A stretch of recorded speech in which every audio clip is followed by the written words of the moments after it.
내 인생에 용기가 되어준 한마디. 천국에 지금 자리가 하나 남아 있다고 하는데 그 자리를 당신의 자리로 하세요.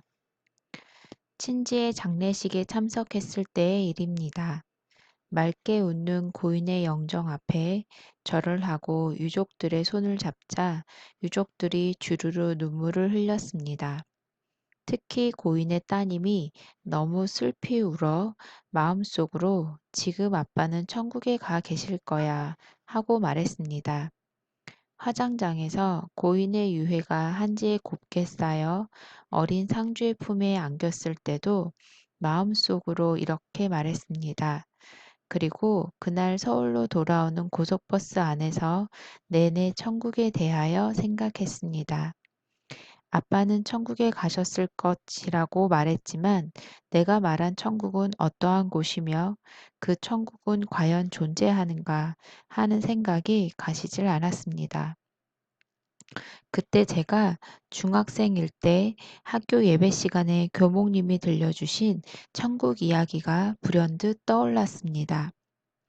천국에 두 집단의 사람들이 살고 있었는데 그들의 모습은 너무나 달랐습니다. 한쪽은 알맞게 살이 쪄 건강하고 평화롭게 살고 있었고 다른 한쪽은 깡 마른 채 끊임없이 배고픔의 고통에 시달리며 살고 있었습니다.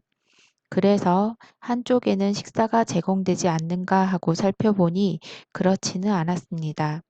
식사 시간이 되자 양쪽 다 식탁에 진수성찬이 가득 차려져 있었습니다.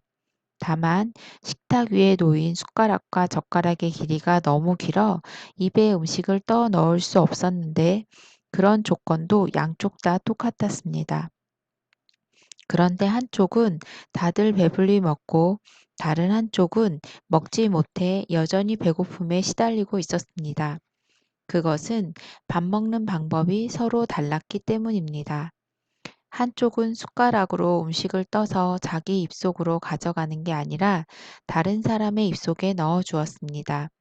서로 마주 서서 그런 방법으로 다들 음식을 맛있게 먹었습니다. 그러나 다른 한쪽은 오로지 자기 입속으로만 넣으려고 하다가 단 한 숟가락도 먹지 못했습니다.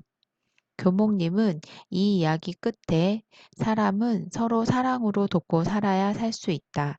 천국과 지옥이 따로 있는 게 아니고 서로 돕고 사랑하며 살면 천국이고 돕지 않고 이기적으로 살면 그게 바로 지옥이다라는 말씀을 덧붙였습니다. 사랑의 존재 여부에 따라 천국과 지옥으로 나누어진다는 것입니다. 그러니까 사랑이 천국이라는 것입니다. 저는 교목님이 들려주신 이 이야기를 오랫동안 잊고 있었습니다.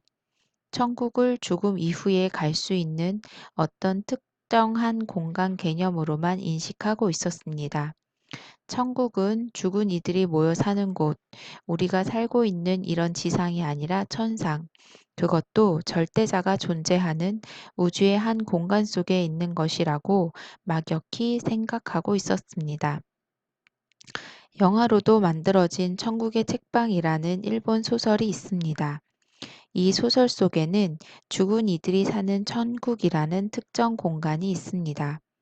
그 공간 속에는 책방도 있고 술집도 있고 각자 사는 집도 있습니다.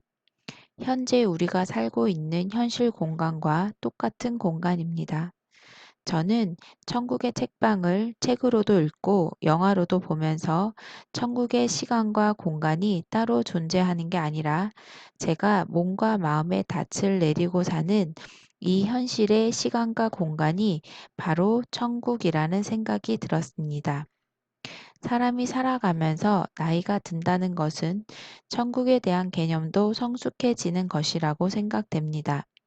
저는 이제 천국을 단순히 천상에 있는 어떤 으리으리한 외형적 공간 개념으로 생각하지 않습니다.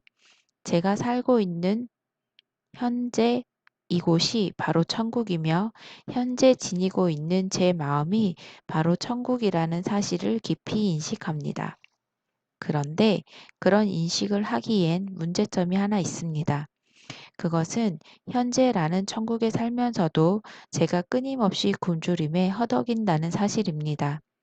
그건 교목님이 들려주신 천국의 우화에서처럼 내 입에 넣을 수 없는 긴 숟가락을 내 입에만 넣으려고 하기 때문입니다.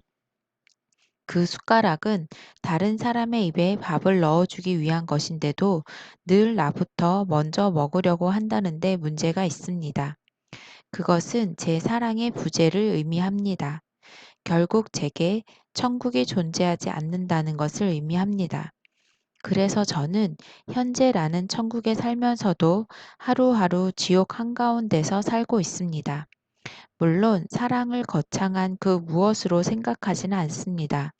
밥을 떠서 먼저 다른 사람의 입에 넣어주는 것, 그게 바로 사랑이며 그런 사랑이 있는 곳이 바로 천국이라는 사실을 잘 알고 있습니다. 그런데도 결코 내 입에 넣을 수 없는 그 긴 숟가락으로 언제나 내가 먼저 먹으려고 듭니다. 그러면 그럴수록 굶주림에 더 허덕이는데도 상대방에게 먼저 떠 먹여주지 못합니다. 그러니 제 삶의 하루하루가 그 얼마나 뼈아픈 지옥의 굶주림에 허덕이겠습니까? 천국을 맛보기 위해서는 네 가지 양념이 꼭 필요하다고 합니다. 단순함, 절제, 소박함, 작은 것에 만족함이라는 양념이라고 합니다. 여기에서 천국을 맛본다는 것은 천국은 이미 존재해 있는 게 아니라 스스로 만드는 것이라는 의미일 것입니다. 양념 또한 스스로 천국을 만들 수 있는 조건을 의미할 것입니다. 불행히도 저는 지금까지 천국을 맛보지 못했습니다. 지니고 있는 양념조차 하나 없습니다. 끝없는 욕망과 한없는 욕심에서 이탈하는 순간부터 천국에 대한 체험이 가능하다고 합니다만 그런 체험도 하지 못했습니다. 매일 기쁜 마음으로 하루하루에 충실할 때 그날 저녁 무렵은 이미 천국의 한 순간이 된다고 합니다만 아직 그런 순간을 맛보지 못했습니다. 있는 그대로 보낸 하루가 천국에서 보낸 하루와 같다고도 합니다만 늘 욕심과 욕망 때문에 있는 그대로 하루를 보내지도 못했습니다. 그런데도 장례식장에서 고인의 자녀에게 아빠가 천국에 가 계실 것이라고 말했습니다. 저는 그 말이 자꾸 마음에 걸립니다. 천국에 가면 가장 행복했던 순간을 말해야 한다고 합니다. 이는 가장 행복했던 순간이 바로 천국이라는 말이라고 여겨집니다. 행복이 순간에 있다면 천국도 순간에 있을 것입니다. 어느 책에서 읽은 말인지 모릅니다만 천국에 지금 자리가 하나 남아 있다고 하는데 그 자리를 당신의 자리로 하세요 라는 말이 생각납니다. 살아있는 동안 그 자리를 탐내고 싶습니다. 그러나 아무래도 그 자리를 차지할 수 없을 것 같아 달팽이에게 라는 시를 한번 써 보았습니다. 혼자 가지 마세요. 지금 천국의 마지막으로 남아있는 자리 하나는 당신이 차지하시고 그 곁에 풀 한 폭이 자랄 수 있는 자리 하나 마련해 주세요. 나도 데리고 가세요.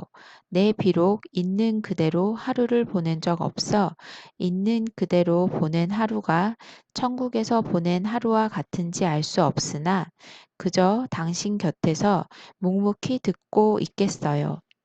천국에 가서 가장 행복했던 순간을 말해야 할 때 당신이 어느 순간을 말하는지 그저 가만히 듣고 있겠어요.